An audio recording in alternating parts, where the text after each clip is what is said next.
kay gikapoy man tag pakaon sa mga itik mga kakabs kining maanindot kadyo imnon tag buntag labi nag bag-o mong mata, so nindot ni kadyo labi nag pina-healthy lifestyle mo ng mga kabs kasi namang gud sa dyan malunggay, guyabano, gamba o paragis nindot kadyo na, so imnon na tag adlaw nakanindot tibag pa dyan siya, pwede siya magamit 2 to 3 times basta naay kulor og tubig, pwede ninyo imnon.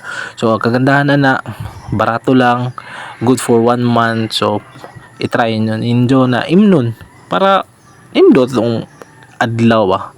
So ana pag prepare ko sa tibag butang ang init nga tubig, after ana pwede na sa imnon ingana ka. So i-try mo na kung wa pa ka try ha, yan ang forma di ba?